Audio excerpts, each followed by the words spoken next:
नमस्कार विद्यार्थी मित्रांनो आज आपण महाराष्ट्राच्या भूगोलमध्ये महाराष्ट्राच्या शेजारील असलेले राज्य व त्याला महाराष्ट्रातील कोणकोणत्या जिल्ह्यांच्या सीमा लागलेल्या आहेत या संदर्भाची संपूर्ण माहिती समजून घेणार आहोत। मित्रांनो, आपल्या महाराष्ट्राला एकूण 6 राज्य व 1 केंद्रशासित प्रदेश यांची सीमा लागलेली आहे। आता कोणकोणत्या राज्याला महाराष्ट्रातील कोणकोणत्या जिल्ह्यांच्या सीमा लागलेल्या आहेत त्याचा उत्तरेकडून दक्षिणेकडे क्रम, दक्षिणेकडून उत्तरेकडे क्रम, पश्चिमेकडून पूर्वेकडे किंवा पूर्वेकडून पश्चिमेकडे क्रम हा संपूर्ण क्रम जो आहे तो आपण समजून घेणार आहोत अगदी साध्या आणि सोप्या भाषेमध्ये। मित्रांनो, नकाशाची वरची दिशा जी असते ती नेहमी उत्तर दिशा असते आणि खालची दिशा जी असते ती नेहमी दक्षिण दिशा असते आणि ही दिशा जी आहे ती पश्चिम दिशा आहे आणि ही दिशा जी आहे ती पूर्व दिशा आहे। तर पश्चिम आणि उत्तर या दोघांच्या मध्ये वायव्य दिशा असते आणि उत्तर व पूर्व या दोघांच्या मध्ये ईशान्य दिशा असते। त्यानंतर पश्चिम आणि दक्षिण या दोघांच्या मध्ये नैऋत्य दिशा असते, तर पूर्व आणि दक्षिण या दोघांच्या मध्ये आग्नेय दिशा असते। तर मित्रांनो, आपल्या महाराष्ट्राच्या वायव्येस कोणतं राज्य आहे तर महाराष्ट्राच्या वायव्येस गुजरात हे राज्य आहे। महाराष्ट्राच्या उत्तरेस कोणतं राज्य आहे तुम्ही बघू शकता, तर महाराष्ट्राच्या उत्तरेस मध्य प्रदेश हे राज्य आहे। तर महाराष्ट्राच्या पूर्वेस व ईशान्येस कोणतं राज्य आहे तर छत्तीसगड राज्य आहे। तर महाराष्ट्राच्या आग्नेयेस तेलंगणा हे राज्य आहे आणि दक्षिणेस कर्नाटक आणि गोवा हे 2 राज्य आपल्याला पाहायला मिळतात आणि महाराष्ट्राच्या पश्चिमेस जर आपण बघितलं तर आपल्याला अरबी समुद्र पाहायला मिळतो। तर मित्रांनो, आपल्याला संपूर्ण दिशा अशा प्रकारे लक्षात ठेवायची आहेत। आता आपण समजून घेऊया की महाराष्ट्रातील कोणकोणत्या जिल्ह्यांच्या सीमा गुजरात राज्याला लागलेल्या आहेत। मित्रांनो, या ठिकाणी हा संपूर्ण गुजरात दिसतोय, त्यातला पहिला जो जिल्हा आहे तो म्हणजे पालघर आहे। पालघर हा गुजरातला लागलेला पहिला जिल्हा आहे। आपण दक्षिणेकडून उत्तरेकडे जातोय। दुसरा जो जिल्हा आहे तो कोणता आहे तर नाशिक जिल्हा आहे आणि तिसरा जो जिल्हा आहे तो आहे धुळे आणि चौथा जिल्हा कोणता आहे तर नंदुरबार जिल्हा आहे। तर मित्रांनो, एकूण 4 जिल्ह्यांच्या सीमा ह्या गुजरातला लागलेल्या आहेत, ते लक्षात ठेवायचं आहे। आता याचाच क्रम आपण उत्तरेकडून दक्षिणेकडे बघूया। तर पहिला जिल्हा कोणता आहे नंदुरबार, दुसरा कोणता असेल धुळे, तिसरा कोणता आहे नाशिक आणि चौथा कोणता आहे तर पालघर। तर मित्रांनो, आपल्याला गुजरातला एकूण 4 जिल्ह्यांच्या सीमा लागलेल्या पाहायला मिळतात। आता यानंतर जाऊया आपण मध्य प्रदेशकडे। मध्य प्रदेशला एकूण 8 जिल्ह्यांच्या सीमा लागलेल्या आहेत। मित्रांनो, आता हे 8 जिल्हे हे कसे लक्षात ठेवायचे ते मी तुम्हाला सांगतोय। मित्रांनो, हे 8 जिल्हे आपण पश्चिमेकडून पूर्वेकडे जाताना समजून घेणार आहोत।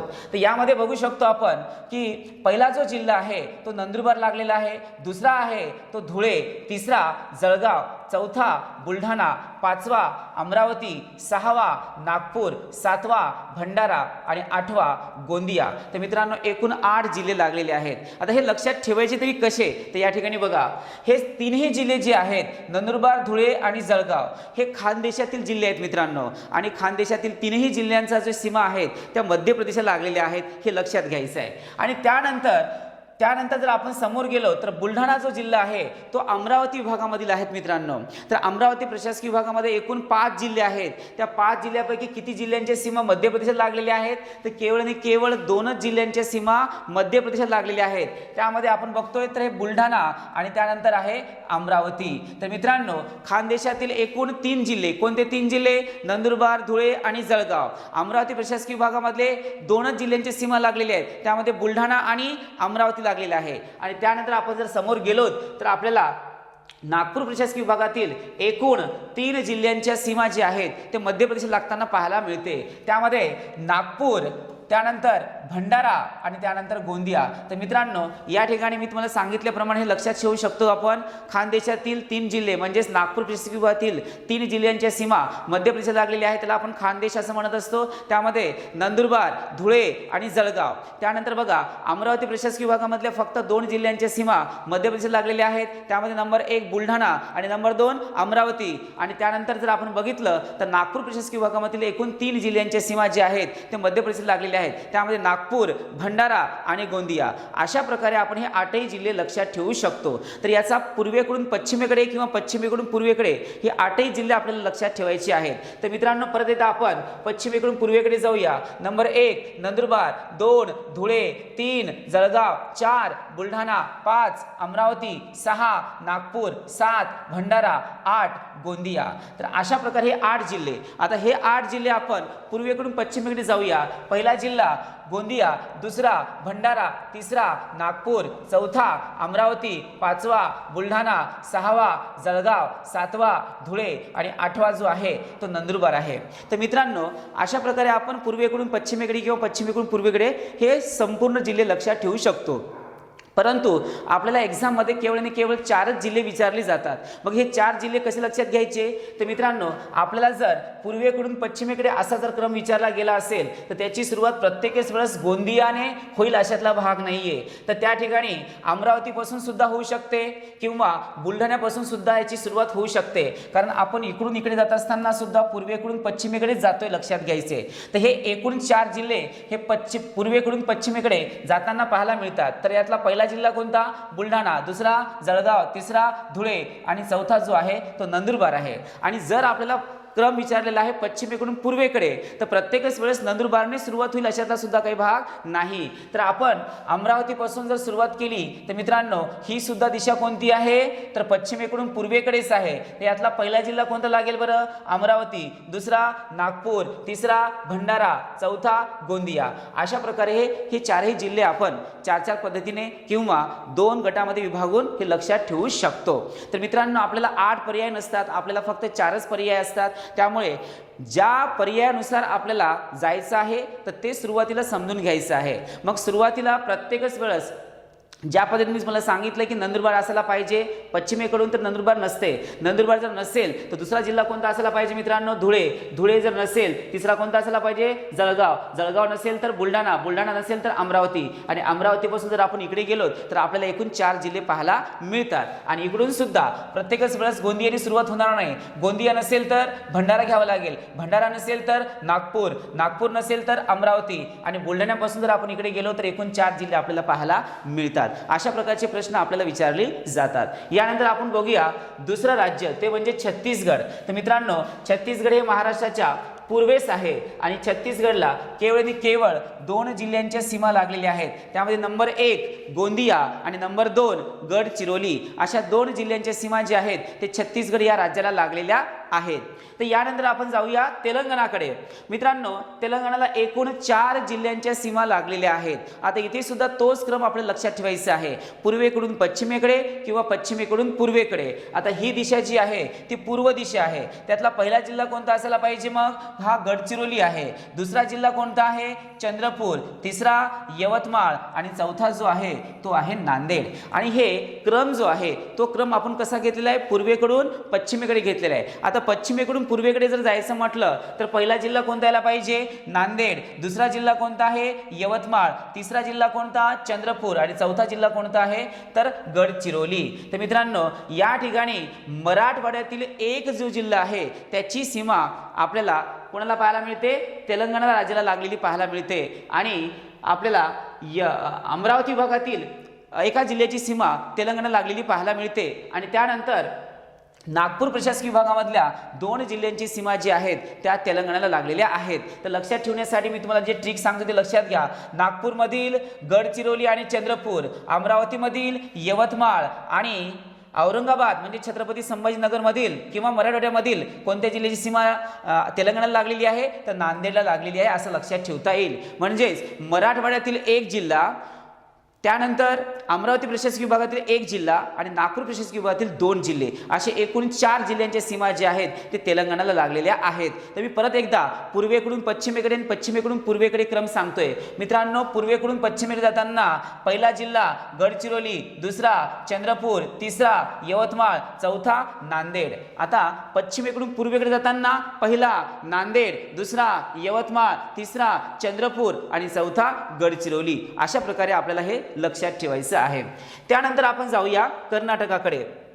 कर्नाटक हे राज्य जे आहे हे राज्य आपल्या महाराष्ट्र दक्षिणेला पाहायला मिळतं आणि कर्नाटकला जे सीमा लागलेल्या आहेत त्या सीमा तुम्ही या ठिकाणी बघू शकता। तर मित्रांनो, या ठिकाणी नांदेड जिल्ह्याला जे आहे ते तेलंगणा आणि कर्नाटक या दोन्ही राज्याच्या सीमा लागलेल्या आहेत। तर त्यामध्ये पहिला जो जिल्हा आहे ज्याची सीमा कर्नाटकला लागलेली आहे तो जिल्हा कोणता असायला पाहिजे? मग नांदेड जिल्हा। त्यानंतर कोण आहे बरं? हा लातूर जिल्हा दुसऱ्या क्रमांकाला आहे। तिसऱ्या क्रमांकाला उस्मानाबाद म्हणजे आताचा कोण बरं? धाराशिव आहे। चौथा जिल्हा सोलापूर, पाचवा जिल्हा सांगली, सहावा जिल्हा कोल्हापूर आणि सातवा जो जिल्हा आहे तो सिंधुदुर्ग।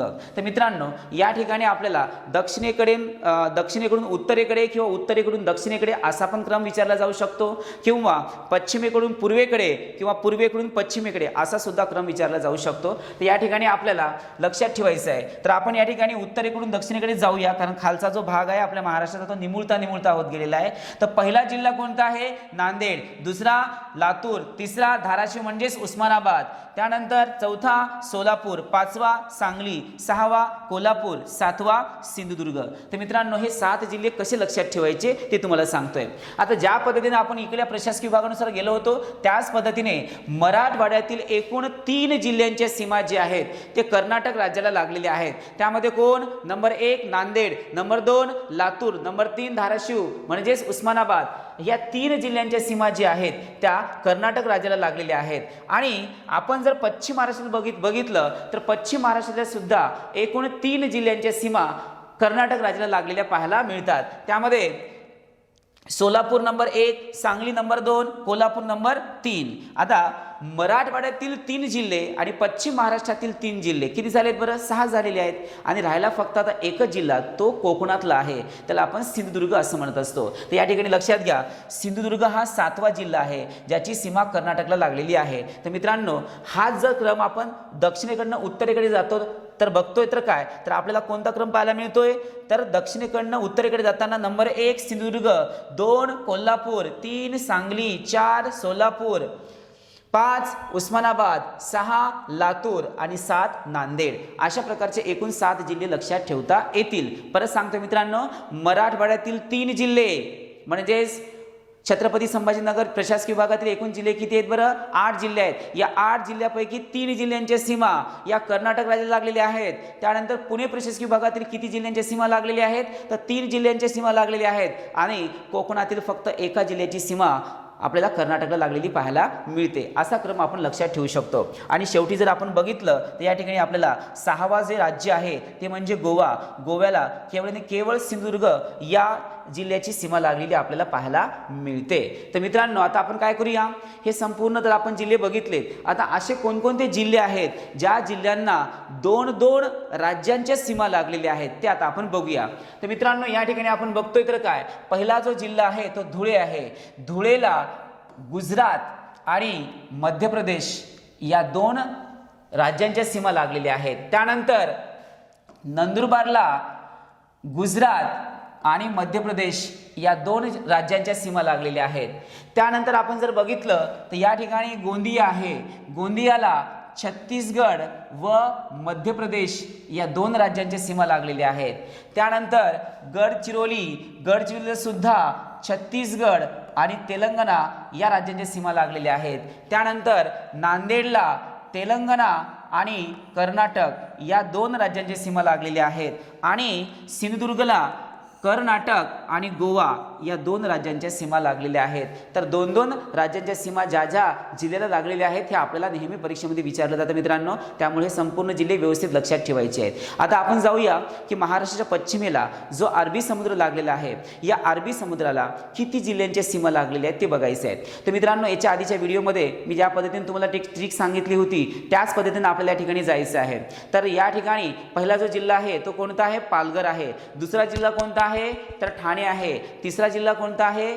तर या ठिकाणी मुंबई उपनगर आहे। चौथा जिल्हा मुंबई शहर, त्यानंतर 5वा रायगड, त्यानंतर रत्नागिरीची रत्ना लक्षात ठेवायचं आणि शेवटचं सिंधुदुर्गचा सिंधू लक्षात घ्यायचं। रत्ना आणि सिंधू या दोघी जणी बहिणी आहेत, त्यापैकी मोठी बहीण कोणती? तर रत्ना आहे, छोटी बहीण कोणती? तर सिंधू आहे। तर मित्रांनो एकूण 7 जिल्ह्यांना अरबी समुद्राचा म्हणजे अरबी समुद्र लागलेला आहे। तर हा जो क्रम आहे हा क्रम आपल्याला परत एकदा समजून घ्यायचा आहे। पहिला जिल्हा कोणता आहे तर बघू शकतो या ठिकाणी पहिला जिल्हा कोणता आहे? पालघर। दुसरा कोणता आहे? ठाणे। तिसरा कोणता आहे? मुंबई उपनगर। चौथा मुंबई शहर। 5वा रायगड। 6वा रत्नागिरी आणि 7वा जो आहे तो आहे सिंधुदुर्ग। आणि हा जर क्रम आपण दक्षिणेकडनं उत्तरेकडे जातो म्हटलं तर पहिला जिल्हा लागेल सिंधुदुर्ग, दुसरा लागेल रत्नागिरी, तिसरा लागेल रायगड, त्यानंतर लागेल मुंबई शहर, त्यानंतर मुंबई उपनगर, त्यानंतर ठाणे आणि त्यानंतर पालघर.